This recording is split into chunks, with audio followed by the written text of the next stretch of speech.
اور دوزخ اس دن سامنے لائی جائے گی تو انسان اس دن سوچے گا، مگر اب سوچنے سے اسے فائدہ کہاں مل سکے گا؟ کہے گا کاش میں نے اپنی اس زندگی کے لیے کچھ آگے بھیجا ہوتا۔ تو اس دن نہ کوئی اللہ کے عذاب کی طرح کا عذاب دے گا اور نہ کوئی اس کے جکڑنے کی طرح جکڑے گا۔ جو لوگ کافر ہیں یعنی اہل کتاب اور مشرک، وہ دوزخ کی آگ میں پڑیں گے اور ہمیشہ اسی میں رہیں گے۔ یہ لوگ سب مخلوق سے زیادہ برے ہیں۔ جن لوگوں نے مومن مردوں اور مومن عورتوں کو تکلیفیں دیں اور توبہ نہ کی، ان کو دوزخ کا اور عذاب بھی ہوگا اور جلنے کا عذاب بھی۔ بے شک دوزخ گھات میں ہے، یعنی سرکشوں کے لیے کہ ان کا وہی ٹھکانہ ہے، اس میں وہ صدیوں پڑے رہیں گے۔ وہاں نہ ٹھنڈک کا مزہ چکھیں گے، نہ کچھ پینا نصیب ہوگا مگر کھولتا پانی اور بدبودار پیپ۔ یہ بدلہ ہے ان کے اعمال کے موافق۔ یہ لوگ حساب آخرت کی امید ہی نہیں رکھتے تھے اور ہماری آیتوں کو مسلسل جھٹلاتے رہتے تھے، اور ہم نے ہر چیز کو لکھ کر محفوظ کر رکھا ہے۔ سو اب مزہ چکھو، ہم تم پر عذاب ہی بڑھاتے جائیں گے، اور جو نافرمان ہوئے وہ دوزخ کا ایندھن بنے۔ اور جو شخص اللہ اور اس کے پیغمبر کی نافرمانی کرے گا تو ایسوں کے لیے جہنم کی آگ ہے، وہ ہمیشہ ہمیشہ اس میں رہیں گے، یہاں تک کہ جب یہ لوگ وہ دن دیکھ لیں گے جس کا ان سے وعدہ کیا جاتا ہے، تب ان کو معلوم ہو جائے گا کہ مددگار کس کے کمزور ہیں اور شمار کن کا تھوڑا ہے۔ بلکہ یہ تو قیامت ہی کو جھٹلاتی ہیں، اور ہم نے قیامت کے جھٹلانے والوں کے لیے دوزخ تیار کر رکھی ہے۔ جس وقت وہ ان کو دور سے دیکھے گی تو غضبناک ہو رہی ہوگی، اور یہ اس کے جوش غضب اور چیخنے چلانے کو سنیں گے۔ اور جب یہ دوزخ کی کسی تنگ جگہ میں زنجیروں میں جکڑ کر ڈالے جائیں گے تو وہاں موت کو پکاریں گے۔ آج ایک ہی موت کو نہ پکارو، اور بہت سی موتوں کو پکارو، پوچھو کہ یہ بہتر ہے یا ہمیشہ کی جنت جس کا پرہیزگاروں سے وعدہ ہے۔ یہ ان کے اعمال کا بدلہ اور رہنے کا ٹھکانہ ہوگا، وہاں جو چاہیں گے ان کے لیے میسر ہوگا، ہمیشہ اس میں رہیں گے۔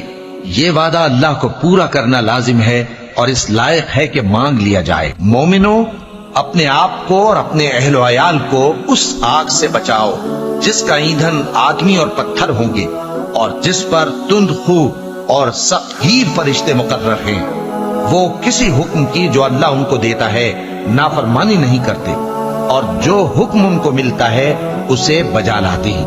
اے پیغمبر، کافروں سے کہہ دو کہ تم دنیا میں بھی عنقریب مغلوب ہو جاؤ گے اور آخرت میں جہنم کی طرف اکٹھا کیے جاؤ گے، اور وہ بری جگہ ہے۔ اور جب اس سے کہا جاتا ہے کہ اللہ سے خوف کر تو غرور اس کو گناہ میں پھنسا دیتا ہے، سو اس کو جہنم کافی ہے اور وہ بہت برا ٹھکانہ ہے۔